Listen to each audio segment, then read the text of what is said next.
As festas do final do ano estão chegando, Natal, Ano Novo, e com ela aquela angústia de você ter que lidar com aquele ou aquela familiar ou parente que você não gosta. E isso pode incluir a sua mãe, ou seu pai, ou seus irmãos, ou outros parentes e familiares, e aquela eterna batalha em nós de correspondermos a um ideal de família e ter que lidar com aquilo que nos incomoda ao mesmo tempo nas relações com eles.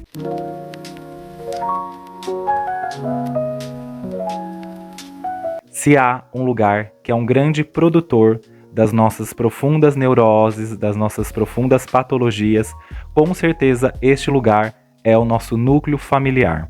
Isso é, as nossas primeiras relações e como fomos forjados psíquica e subjetivamente nessas relações. E esse é um lugar muito interessante e que aflora muito nesse final do ano, e aí eu quero trazer esse devaneio com vocês hoje, que é o lugar de pensar e perceber que laços familiares, títulos familiares por si mesmos, ou tão somente eles, não pressupõem produção de afeto real, de vínculo real ou de relações nas quais podem trazer aí um aspecto de troca, de ampliação do nosso mundo. E muitas vezes, ao percebermos isso, nós vamos perceber exatamente o contrário, que há determinados afetos e relações familiares, que nós podemos até trazer nesse termo que hoje está muito comum, que passam a ser tóxicos, adoecedores. Quando nós pensamos e imaginamos esse núcleo, família, ele é carregado de expectativas e idealizações, tanto nossas, quanto também da sociedade, o que se espera, e às vezes isso até é atravessado também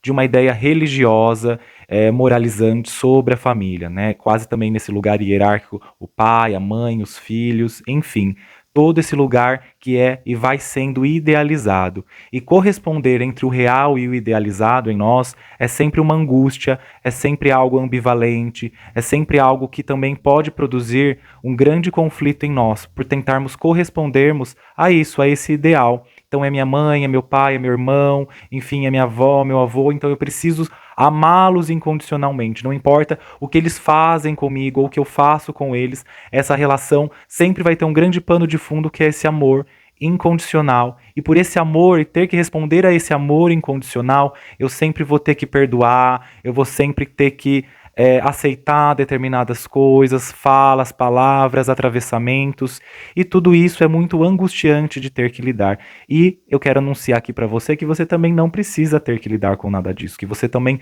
pode, se você está numa posição, e isso é uma posição tanto material, como uma posição interna, de preparo interno, de compreensão interna, de dizer que não quero ter que me relacionar com isso, não quero ter que lidar com esse tipo de relação na minha vida. E é interessante que esse movimento vai anunciar na relação que títulos familiares e laços familiares não são produtores de amor, de vínculo real por eles mesmos. Essa relação de imaginarmos que esses laços são produtores de vínculo é um lugar, muitas vezes, laços e títulos, né, mãe, pai, irmão, que eles são produtores de vínculo, é algo que nos atrapalha muito e nos impede de ver o outro, de ver a nós mesmos na relação com o outro.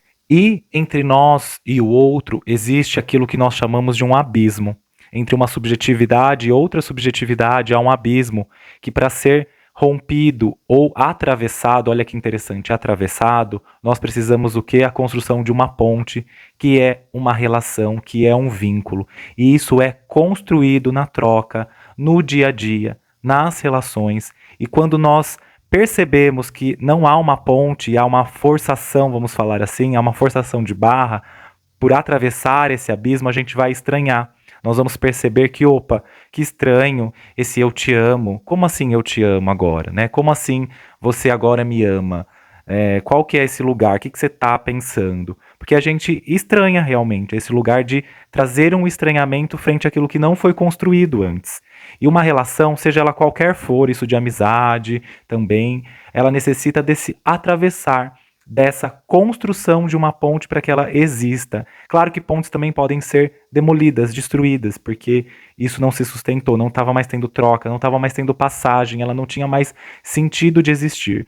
No entanto, há também a não construção e a não existência dela pode criar uma espécie de um vínculo fantasma, de um vínculo no qual não existe de fato, que fica apenas num lugar idealizado de nós mesmos, que não existe no real. E isso vai nos angustiar. E isso também vai nos mostrar que títulos, mais uma vez, e laços não vai pressupor vínculo, é preciso ter uma troca. Todas as relações se sustentam por trocas. Relacionamento é baseado em troca, identificação. E você pode descobrir nisso que você não tem nenhum ponto de identificação com a sua mãe, com o seu pai, com seus irmãos, avós, enfim, primos. E você pode descobrir que isso também é uma grande autodescoberta. E é interessante porque isso também pode colocar numa posição muito mais responsável e autônoma, responsável com seus próprios sentimentos em relação a eles, e responsável também para saber como lidar com eles. Porque se você percebe que não há uma identificação e que você percebe em que não há uma obrigatoriedade, que essa obrigatoriedade está muito mais numa ideia, num lugar ideativo do que você imaginava que precisava ser uma família, então você pode passar a se relacionar com isso de uma maneira mais saudável, porque você vai saber então como se colocar, o seu distanciamento em relação a isso. E é importante que você compreenda isso, é importante que você faça esse exercício de perceber se há ponte ou não. E a ponte precisa ser construída dos dois lados para que ela não caia, para que ela não desmorone. Eu estou usando essa metáfora da ponte para me fazer entender. Então, é importante que você pense sobre tudo isso, pense sobre esse lugar. E quanto agora essas festas de final do ano anunciam essa angústia exatamente por percebermos que não há pontes.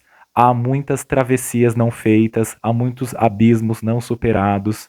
E isso você vai ter que se haver em algum momento, seja você com você mesmo, seja você com esses pares. E até uma próxima oportunidade.